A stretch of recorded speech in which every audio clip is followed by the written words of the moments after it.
신앙의 겨울을 경계하라라는 제목으로 말씀 증거하도록 하겠습니다. 어제 아침에 눈이 꽤 많이 내렸습니다. 봄이 오는 길목에 느닷없이 왜 이렇게 눈이 많이 내리나 의아했습니다. 아마 겨울이 봄에게 자리를 내주고 싶지 않았던 모양입니다. 아무리 발버둥 쳐도 봄은 곧 올 겁니다. 여러분 어느 계절을 좋아하세요? 사람에 따라 취향에 따라 다르겠지만 여성들은 대부분 봄이 좋다고 말씀들 하시고요. 남성들은 가을이 좋다고 얘기를 하는데 제가 지금까지 만난 분들 중에서 이런 대화를 혹시 별로 하진 않았지만 한 경우에 겨울이 좋다고 말하는 분은 난 아직까지 단 한 분도 본 적이 없습니다. 사실은 겨울이 춥잖아요. 그리고 자유롭게 움직이기도 어렵잖아요. 그래서 겨울을 그렇게 썩 좋아하는 사람은 없는 것 같아요. 우리가 살면서 경험하는 겨울은 대충 세 가지 정도 살펴볼 수가 있습니다. 첫 번째로는 계절로서의 겨울, 두 번째로는 인생의 겨울, 세 번째로는 신앙의 겨울, 이렇게 생각해 볼 수가 있습니다. 계절로서의 겨울은요, 성경에서도 여러 번 이야기를 하고 있습니다. 아삽이 시편 74편 17절에 그렇게 고백합니다. 주께서 겨울을 만드셨나이다. 하나님께서요, 봄도 만드시고 여름, 가을, 겨울 다 만드셨습니다. 그리고 노아의 홍수 이후에 땅이 있을 동안에는 겨울이 쉬지 아니하리라 이렇게 말씀하고 있습니다. 그러니까 우리가 사는 생애 동안에 우리가 사는 이 한국에서는요, 봄, 여름, 가을, 겨울 계속 있을 거라는 겁니다. 이파리가 다 떨어진 겨울 나무 얼마나 그 봄을 기다리겠습니까? 그 혹독한 북풍 한설을 견뎌냅니다. 그런데 식물학자들이 얘기하는 것을 보면요, 나무는 여름에만 성장하는 게 아니래요. 겨울에도 성장을 한답니다. 그래서 나이테를 잘라보면 여름에는 많이 자라서 조금 색깔이 연하답니다. 겨울은 아주 조금 자라가지고 색깔이 진하대요. 그런데 이 부분이 더 강하고 향기도 더 많다고 합니다. 어쨌든 우리가 살면서 계절의 겨울은 늘 경험하게 되어 있습니다. 인생의 겨울도 있습니다. 사람이 태어나서 혈기왕성하게 살다가 나이가 들면 하나님 부르실 날이 가까이 올 때 우리는 내 인생의 겨울이 임했구나라고 느끼게 됩니다. 그런 세월이 흐르고 나이가 차서 인생의 겨울을 느낄 때도 있지만 열심히 일하다가 느닷없이 해고 통지를 받은 직장인들은 그 순간 인생의 겨울을 느끼게 되어 있습니다. 열심히 기도하고 하나님 이거 꼭 들어주세요 기도했는데 그 바라던 일이 이루어지지 않았을 때 인생의 겨울을 느낄 때가 있습니다.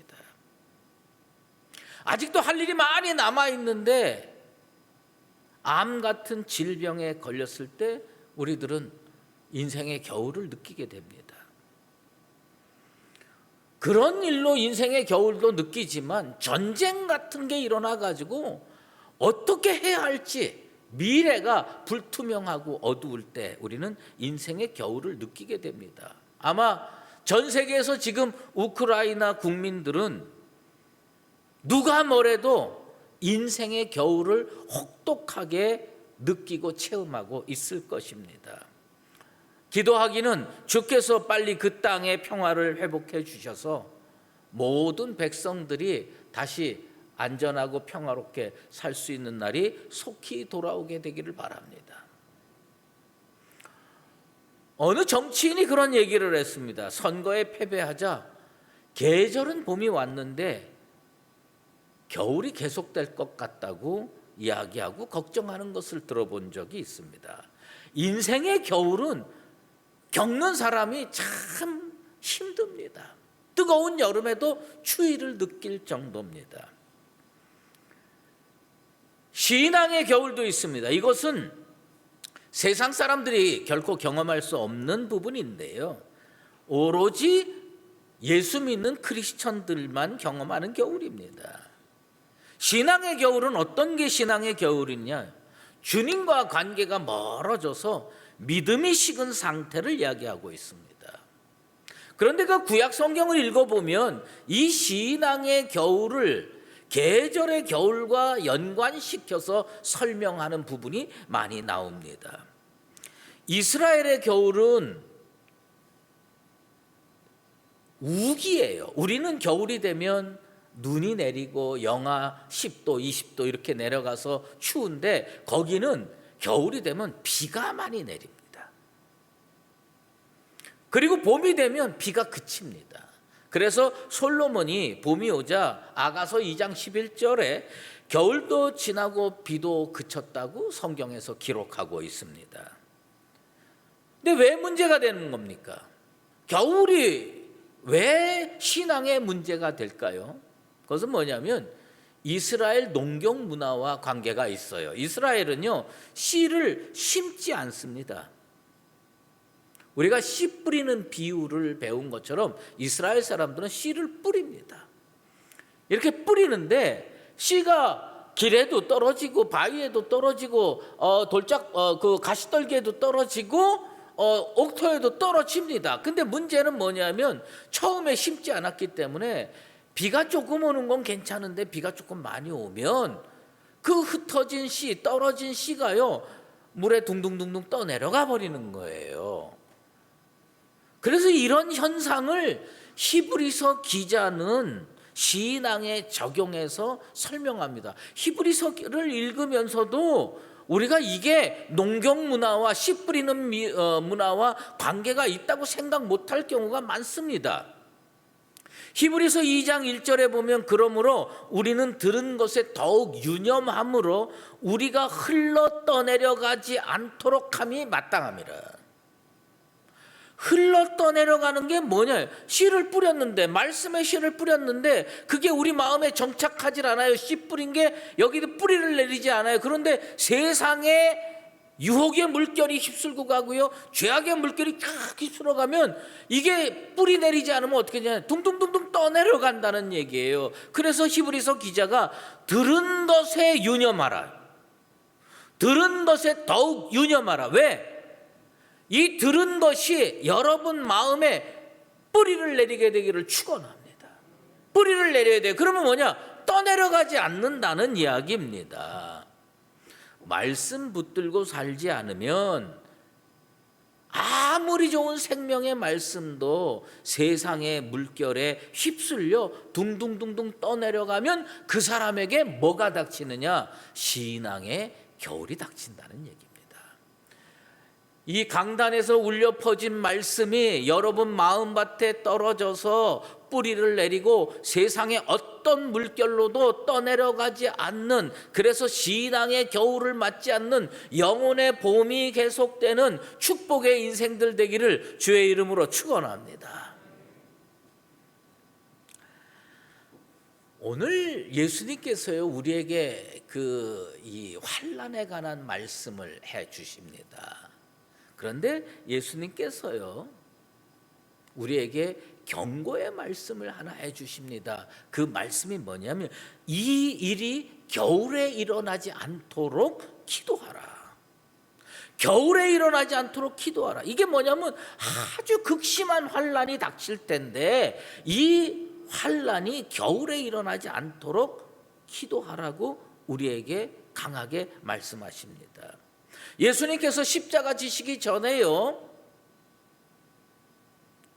사람들에게 예루살렘 성전이 돌 위에 돌 하나 남지 아니하고 무너질 것을 예언하셨어요. 그리고 장차 큰 환난이 임할 것을 예언했습니다. 그런데 그 환란이 어떤 형태로 나오느냐? 14절에 보면 멸망에 가증한 것이 서지 못할 것에 선 것을 보거든 그때에 유대에 있는 자들은 산으로 도망할지어다. 주님께서 말씀했어요. 멸망에 가증한 것이 서지 못할 것에 선 것을 보거든. 그게 뭐냐? 환란이라는 겁니다. 환란이에요. 사실 이 말씀은 다니엘서에 기록된 예언이에요. 다니엘의 예언인데 이게 역사적으로 이미 예수님 오시기 전에 이미 이 예언이 이루어졌었습니다. BC 168년에 시리아의 셀류쿠스 왕조 8대 통치자였던 안티오쿠스 에피파네스가 예루살렘을 정복하게 됩니다. 점령하게 됩니다. 그때 권력을 이용해서, 군사력을 이용해서 성전에 하나님 섬기는 것들을 딱 치우고 무엇을 세우느냐면 제우스 우상을 거기에다가 설치합니다. 그리고 하나님 앞에 속죄제, 번제, 화제 이런 것들 드렸던 그 장소에서 무슨 짐승을 잡느냐면 돼지를 잡습니다. 돼지는요, 이스라엘에서 가증히 여기는 겁니다. 그러니까 하나님의 제단에서는 돼지를 절대로 잡을 수가 없어요. 그런데 이 사람들이 시리아 사람들이니까 그 유대인들의 신앙을 멸시하고 우상 숭배를 강조하기 위해서 거기에서 돼지를 잡고 피를 뿌립니다. 인생의 겨울이 신앙의 겨울로 이루어진 사건입니다. 인생의 겨울만 있어도 힘들어 죽겠는데 이게 신앙의 겨울까지 이어졌다는 겁니다. 그런데 이 다니엘의 예언을 우리 주님께서 오늘 본문에 처음에 다시 또 예언의 말씀을 우리에게 해 주십니다. 왜 그래요? 앞으로도 이 예언은 또 이루어질 것이다. 다니엘 시대에 예언했던 것이 BC 168년에 이루어졌다면, 주님께서 다시 말씀하셨다면 역사 속에서 이것은 또 이루어질 거라는 겁니다. 그런데 이 또 이루어진 게 언제 이루어지느냐? 1차적으로는 AD 70년경에 예루살렘에서 이루어집니다. 로마의 티투스 장군이 예루살렘을 정복합니다. 그리고 진짜 예수님 말씀처럼 돌 위에 돌 하나 남기지 않냐고 싹 무너뜨립니다. 그리고 성전을 점령합니다. 성전에서 뭐 합니까? 로마 황제를 상징하는 독수리 문양의 깃발을 성전에다 갖다 꽉 꼽아 놓습니다. 멸망에 가증한 것이 서지 말아야 할 곳에 선 역사가 AD 70년경에 또 일어나는 겁니다. 그런 일이 로마 시대에만 일어난 건 아닙니다. 우리 기독교 역사를 살펴보면 진짜 하나님의 성전을 더럽히는 일들이 교회사 역사 속에 수도 없이 많이 일어납니다. 왜요? 하나님 앞에서 바른 생활을 하지 않고 자기를 지키지 못하면 어떻게 되냐? 계절의 겨울로 끝나는 것이 아니라, 인생의 겨울로 끝나는 것이 아니라 그게 신앙의 겨울로 이어진다는 것입니다. 그런데 오늘 우리가 읽은 말씀에 그 부분이 나오지 않습니까? 멸망에 가증한 것이 서지 못할 곳에 선 것을 보거든 그때의 유대에 있는 자들은 산으로 도망할지어다 라는 말씀이 나옵니다. 그런 일이 생기면 산으로 도망가라. 그런데 이 똑같은 말씀이 누가복음 21장 20절에는 너희가 예루살렘이 군대들에게 애워싸이는 것을 보거든 그 멸망이 가까운 줄 알라. 그렇게 우리 주님께서 말씀한 거예요. 주님께서 이걸 여러 번 강조하신 것 같아요. 강조하셨는데 이 경우에는 이렇게 말씀하시고 저 경우에는 저렇게 말씀했는데 누가와 마가는 조금 다르게 했어요. 그런데 예루살렘의 군대들이 애워싸는 일을 보면 이거는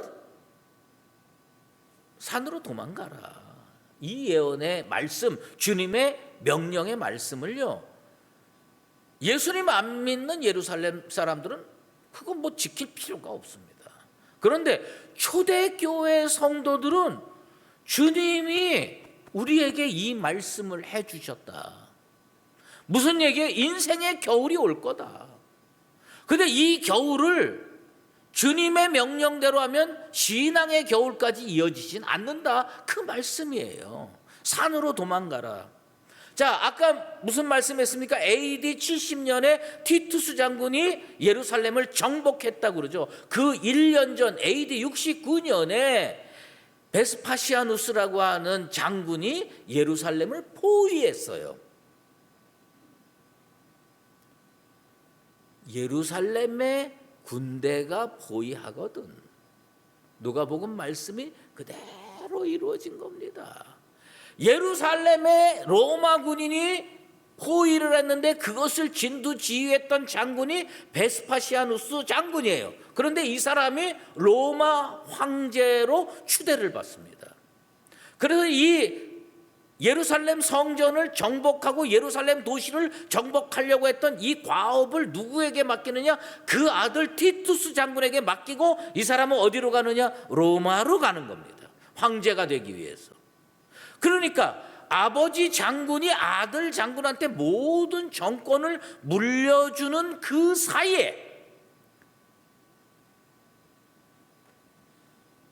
리더십의 공백이 생기는 거예요. 아버지가 아들한테 물려주는데 착하고 금방 물려줬으면 좋겠지만 그 아들아 뭐 이렇게 하면서 이 티투스 장군이 그것을 휘어잡을 그 공백 기간이 좀 있었던 거예요. 그때 예수를 믿지 않았던 유대인들은 예루살렘에 있다가 거의 다 학살돼서 죽습니다. 근데 교회사를 읽어보면 그 AD 69년에 70년 1년 전에 예수님께서 멸망에 가증한 것들이 서지 말아야 할 것을 선 것을 보거든 유대인들은 산으로 도망가라고 명령하신 이 말씀을 누구만 기억하느냐? 예수님을 믿는 사람들만 기억했습니다. 그리고 그 사람들이 어디로 가느냐? 예루살렘에서 빠져나갑니다. 갈릴리 호수 옆에 니고볼리라고 하는 조금 높은, 그러니까 산이죠. 동산 같은 산이죠. 산으로 다 도망갔습니다. 주님의 말씀을 믿는 사람은 신앙의 겨울이 오지 않습니다. 주님의 말씀을 믿지 아니하는 사람은 인생의 겨울이 신앙의 겨울로 이어지게 되어 있다고 하는 겁니다. 주님께서 뭐라고 말씀하셨습니까? 밭에서 일하던 사람 겉옷을 가지러 들어가지 말라고 했습니다. 이스라엘 사람들은 거기가 더운 땅이잖아요. 아무리 겨울이라고 해도. 낮에는요 우통 다 벗고 일을 합니다. 그런데 밤이 되면 일교차가 커서 어마어마하게 추워지는 거예요. 그런데 전쟁이 일어났어요. 환란이 일어났어요. 가서 겉옷 가지고 오는 사이에 죽는다는 겁니다. 겉옷 가지고 오지 말라는 겁니다. 계절의 겨울이 인생의 겨울로 이어지는 것도 어리석은 일이고 인생의 겨울이 신앙의 겨울까지 이루어지면 그것은 뭐냐? 전무후무한 환란이 된다는 겁니다. 오늘 주님께서 우리에게 그것을 경고하고 계시는 겁니다. 전쟁을 일으키는 자들은 모두 승리를 원합니다. 그래서 전쟁을 일으키는 자들은요 어떻게 해야 전쟁을 이길 수 있습니까? 자기들에게 유리한 시간을 선택해서 자기들에게 유리한 장소에서 상대방을 오게 해가지고 전쟁하면 승리하게 되어 있습니다. 이번에 러시아가 우크라이나에서 전쟁을 일으킵니다. 그런데 겨울에 전쟁을 일으켰습니다. 계절의 겨울에 인생의 겨울까지 들이닥쳤습니다. 우크라이나 피난민들이 텔레비전 뉴스를 보면요 울고 불고 어머니 잃어버리고 남편 잃어버리고 그 다음에 어디 가가지고 정말 인생의 겨울이 얼마나 혹독한지를 체험하는 것을 우리는 뉴스를 통해서 보게 됩니다. 그러면 러시아 사람들이 왜 추운 겨울에 전쟁을 일으켰을까요? 러시아 사람들은요 역사적으로 자기네들이 겨울의 전쟁에서 승리한 기억이 있습니다. 러시아 사람들이 생각하는 건 뭐냐면 전 세계에서 우리가 겨울에 가장 강한 민족이라고 생각합니다.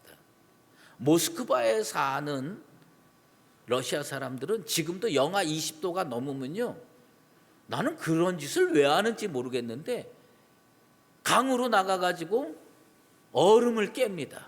그리고 그 찬물 속에 뛰어들어요. 남자만 뛰어든 줄 아세요? 여성들도 뛰어듭니다. 그리고 화가 갖고 뭐 어쩌고 저쩌고 그럽니다. 뭐요? 자기네는요 겨울에 강하다는 거예요. 모스크바의 어머니들은 어떻게 하는 줄 아십니까? 우리나라 어머니들은요 이 영하 20도 되면 애들 밖으로 못 나가게 아마 야 추워 집안에 있어 이렇게 하는데, 모스크바의 어머니들은요 영하 20도가 되면 갓난 어린 아이를요 유모차에 데리고 그 추운 겨울에 밖으로 끌고 나갑니다. 왜요? 이걸 매일 경험해야 추위를 이겨내는 진짜 러시아인이 될 수 있다고 하는 겁니다. 그들이 겨울에 강했다고 느끼는 이유가 있어요. 1812년에 나폴레옹, 그 당시 최강대국 나폴레옹의 프랑스 군인이요 러시아를 침공해 왔습니다. 그때 러시아의 군대 장관이 누구였느냐? 쿠투조프라고 하는 사람이었어요. 이 사람이 작전을 폈는데 무슨 작전을 폈느냐? 청야 작전입니다. 야는 들야자죠. 청은 깨끗할 청자예요. 무슨 얘기냐? 들을 깨끗하게 청소해 놨어요. 그러니까 프랑스 군인이 러시아 땅에 딱 들어오니까 걸리적거리는 게 아무것도 없어. 그냥 다 무풍지대로 막 진군해 나가는데 러시아 군인들은 눈에 띄질 않아요. 다 비워놨어요. 청야 작전을 펼치는 거예요. 그래서 쉽게 프랑스 군대가 모스크바를 정복합니다. 모스크바를 정복했는데 그 쿠투조프 장군이 뭘 기다렸냐? 두고 보자.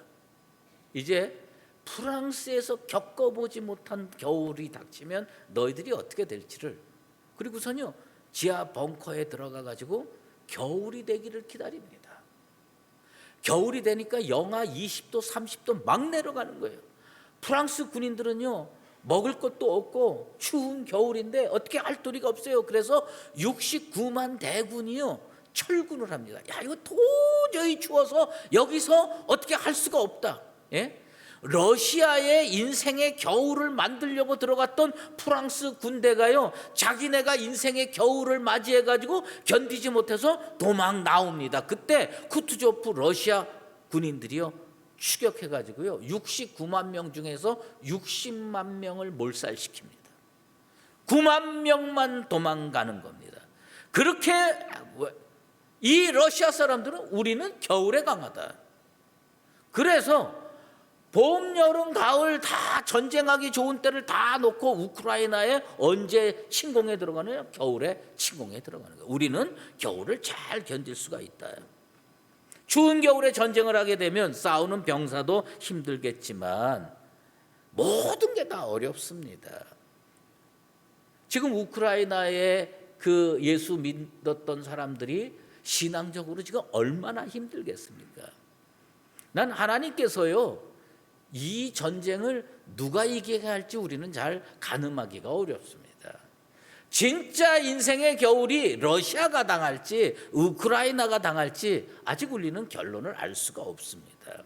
그런데 왜 예수님은 이 일이 겨울에 일어나지 않도록 기도하라고 했습니까? 그것은요 인생의 겨울이 계절의 겨울과 겹치면요 상승 효과가 어마어마하다는 거예요. 너무 힘들다는 거예요. 전쟁이 일어나도 우리는 먹고 살아야 돼요.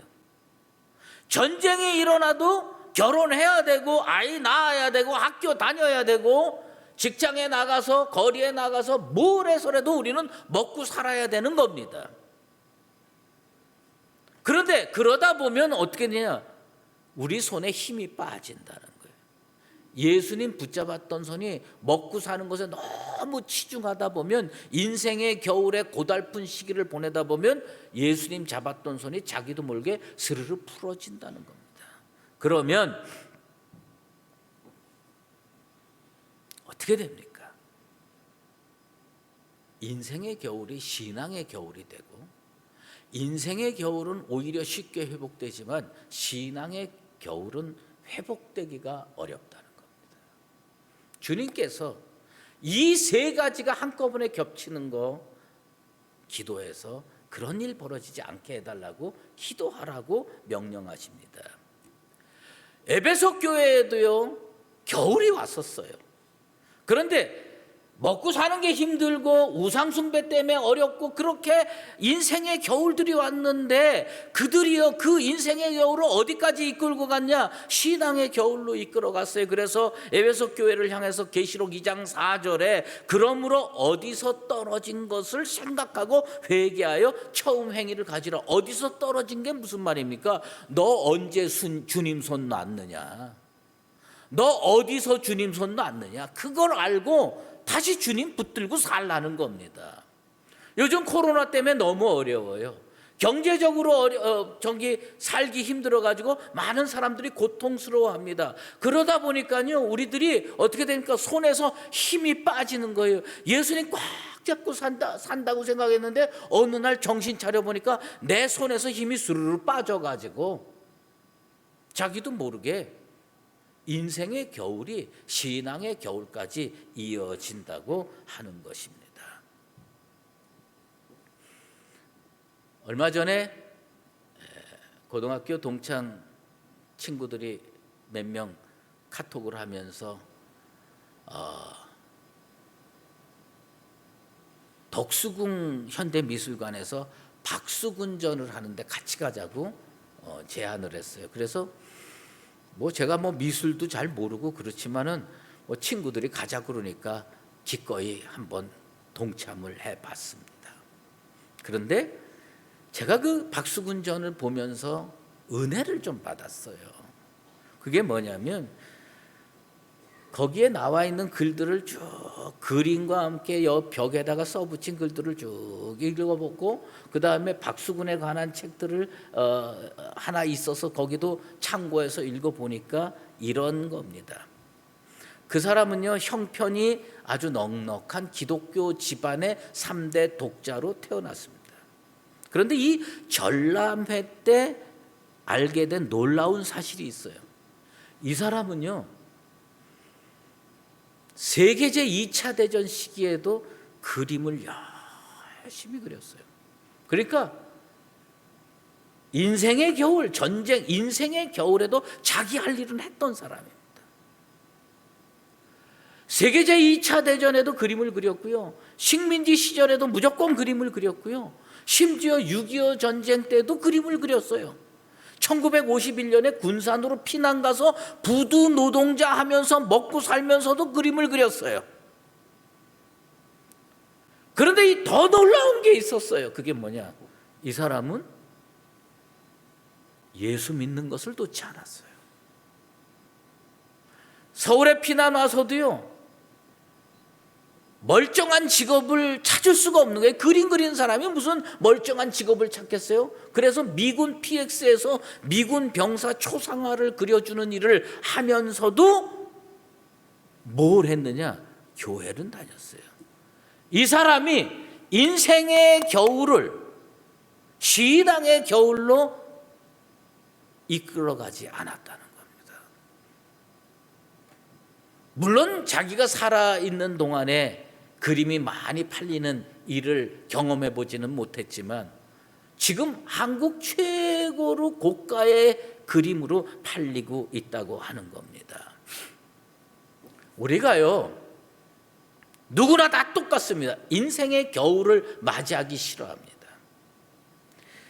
사도 바울이 죄인으로 있어서 로마에 압송되는 일을 책임 맡았던 사람이 백부장 율리오입니다. 이 백부장 율리오가 이제 겨울 항해를 하려고 하는 거예요. 계절의 겨울이었죠. 겨울 항해를 하려고 하는데 사도 바울이 지금 하면 위험하다라고 경고를 합니다. 그런데 이 사람이 안 믿어요. 왜요? 제수가 자기 끌려가기 싫으니까 저런 얘기 하는가 보다 하고 안 믿어요. 그리고 누구 말을 믿느냐? 선장 말을 믿고 선주 말을 들어요. 왜요? 선장과 선주는 움직여야 돈 버는 사람들이에요. 그러니까 율리오한테 지금 그래서 어디 가서 이 겨울을 보내다가 항해를 하자 이렇게 결론 내렸냐면 베닉스라고 하는 데로 가서 겨울을 나자. 이 추운 겨울에. 그 베닉스로 갑니다. 베닉스가 뭐 지금으로 얘기하면 뭐 피닉스죠. 뭐 아리조나 피닉스라든지 이런 피닉스죠. 피닉스가 따뜻한 지역이었어요. 오죽하면 피닉스라고 이름을 적겠습니까? 그 따뜻한 지역에 가다 보니까 바람이 안 불어요. 그러니까 사도 바울 말을 듣지 아니하고 선장 말을 듣고 겨울인데 항해를 하다가 허리케인을 맞이합니다. 유라굴로 허리케인 광풍을 맞아가지고 다 재산 가져갔던 거 다 물에다가 던져버리고 죽을 고생을 합니다. 여러분, 인생의 겨울이 싫어서 따뜻한 곳 찾아간다고 영혼의 봄이 오는 게 아닙니다. 어떤 사람이 인생의 겨울에 신앙의 겨울까지 맞이하는 줄 아십니까? 따뜻한 곳 가는 게 아니라 이 사람들이 뭘 했느냐? 하나님을 배제한 삶을 사는 사람은 신앙의 겨울이 오게 되어 있습니다. 사도 바울 말을 왜 안 믿었느냐? 라이프 위다웃까지 하나님 없이 우리는 살 수 있다.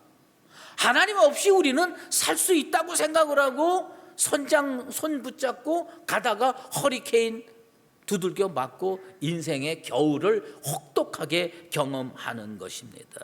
여러분, 내 영혼의 참된 봄을 맞이하기를 원한다면 인생의 겨울에도 신앙의 겨울이 오지 않도록 예수 붙들고 사는 나와 여러분 되시기를 주의 이름으로 축원합니다.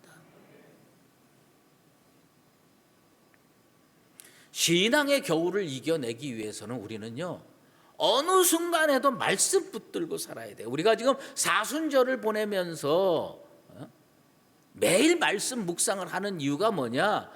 이 어렵고 힘든 시절을 먼저 신앙으로 이겨내야 인생의 겨울도 능히 이겨낼 수 있기 때문에 우리는 이 말씀 붙들고 살아야 되는 겁니다. 어느 겨울이었어요. 유대의 여호야김 왕이라는 사람이 있었습니다. 그도 겨울이 되니까 춥겠죠. 그래서 좀 따뜻한 곳에 가야 되겠다고 겨울 궁전을 찾아갑니다. 그래도 추우니까 화로에다가 불을 피웠어요. 이 광경이 어디 나오냐면 예레미야 36장에 나옵니다. 여호야김 왕이 추운 계절의 겨울에 그걸 이겨내기 위해서 화로불을 피고 있었어요. 그런데 그 화로불의 불쏘시개가 뭐였느냐? 예레미야가 그 여호야김 왕한테 예언한 말씀이 듣기 싫은 말씀이에요. 그 듣기 싫은 말씀을요, 신하를 가지고 그 두루마리 좀 가져와라. 두루마리를 가져왔어요, 신하가. 그래서 읽어라. 쭉 읽는 거예요. 우리로 얘기를 하면 떡에서 한 장 읽으면요, 면도칼로 쭉 찢습니다. 그리고요, 그거 화로불에다가 넣어라. 그러면 말씀이 화로불에 던져집니다. 활활 타면 그 순간 얼마나 따뜻하겠습니까? 계절의 겨울에 하나님 말씀을 불쏘시개로 해서 그것을 보내니 이 사람 몸은 따뜻했겠죠. 또 한 장 읽으면 또 쭉 면도칼로, 거기 성경에 면도칼로 잘랐다고 기록하고 있어요. 딱 집어넣어요. 또 불 태우는 거예요. 따뜻해요. 그런데 계절의 겨울이 인생의 겨울이 되고 인생의 겨울이 신앙의 겨울이 됩니다. 그 광경을 하나님께서 보셨어요. 그리고 심판의 말씀을 해 주시는 겁니다. 그것은 뭐냐면 너의 자손의 왕위를 이을 사람이 없을 것이다. 무슨 얘기냐? 그 왕의 영광이 이 계절의 겨울에 하나님 없이 살겠다고 선포한 이 왕을 하나님께서 버리시는 겁니다. 하나님께서 딱 버렸습니다. 그리고 그 시체도 버림을 당할 것이라 라고 말씀을 했습니다. 그리고 이 사람이 통치하는 기간에 그 유명한 바벨론의 느부갓네살 왕이 예루살렘으로 쳐들어오고 왕위가 날아가 버립니다. 여러분, 우리가 보면 어리석은 일이라고 생각하는데 이 사람은 하나님 없이 이 겨울 이겨낼 수 있어. 말씀을 쫙쫙 면도칼로 찢어서 화롯불에 던집니다. 그리고 이거 가지고 따뜻하면 됐지 하나님 말씀이 무슨 소용이 있어. 그런데 그 사람은 왕위를 이을 수도 없었고 시체를 누가 돌보는 사람도 없는 진짜 혹독한 인생의 겨울을 체험하는 사람이 되었습니다. 우리는요, 말씀을 붙들어야 인생의 겨울이 신앙의 겨울로 이어지지 않습니다. 신앙의 겨울이 이어지지 않고 영혼의 봄이 오면 다시 하나님께서 주신 능력을 가지고 인생의 겨울도 따뜻한 봄으로 여름으로 만드는 역사가 일어나게 될 줄로 믿습니다. 스가랴 선지자의 예언의 말씀을 여러분에게 하나 전하고 말씀을 마치려고 합니다. 스가랴 14장 8절입니다. 그날의 생수가 예루살렘에서 솟아나서 절반은 동해로 절반은 서해로 흐를 것이라. 여름에도 겨울에도 그러하리라. 스가랴 선지자가 예언한 건 뭐냐면 예루살렘 성전에 생수가 솟구쳐 올라온다는 거예요. 솟구쳐 올라와가지고 동해로 흐르고 서해로 흐르고 여름에도 흐르고 겨울에도 흐르고, 여러분 우리 교회가 생수가 이렇게 넘쳐나게 되기를 주의 이름으로 축원합니다. 그 역사가 어떻게 일어나느냐? 신앙의 겨울이 오지 않아야 되는 거예요. 하나님 말씀 붙들고 기도하면서 살면 신앙의 겨울이 오지 않습니다. 예수님께서 부활 승천하셨어요. 제자들이 혹시 그런 걱정을 했을지도 모릅니다. 뭐예요? 십자가 달려서 죽으셨을 때 그 얼마나 인생의 겨울이 왔었습니까? 그런데 예수님께서 부활하고 승천하시니 주님이 없으니 제자들이 그거 어떻게 견디겠어요? 그런데 그들이 마가의 다락방에 모여서 기도하고 성령 받으니 뭐가 됐어요? 신앙의 겨울이 온 게 아니라 신앙의 봄이 온 거예요. 영혼의 봄이 온 거예요. 그래서 그들은요, 그 믿음의 용기를 가지고 예루살렘에 나가서 복음 증거하면서 폭발적인 부흥을 체험했던 겁니다. 이 시대, 우리가 사는 이 시대, 계절의 겨울이 끝나가고 있습니다. 그런데 봄이 오는 게 아니라 눈이 다시 오는 것처럼 인생의 겨울로 힘들어하는 성도들이 많이 있고 이웃들이 많이 있습니다. 우리 다시 말씀 붙들고 기도하면서 스가랴 선지자가 예언했던 우리 교회에 여름에도 생명수가 넘치고 겨울에도 생명수가 넘쳐서 정말 신앙의 봄이 오고 여름이 오고 열매를 맺어서 여러분 인생 가운데 하나님이 주시는 풍성한 은혜로 살아가는 나와 여러분 되시기를 예수 그리스도의 이름으로 축원합니다. 기도하겠습니다. 하나님 아버지 감사합니다.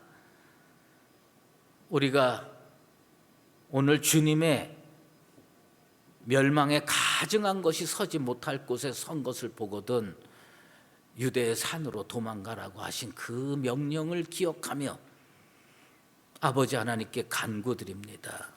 살다 보면 계절의 겨울이 오고 갈 수가 있습니다. 살다 보면 인생의 겨울이 오고 갈 수가 있습니다. 그런데 이것을 신앙의 겨울로 끌고 가는 어리석은 심령 없게 도와주시옵소서.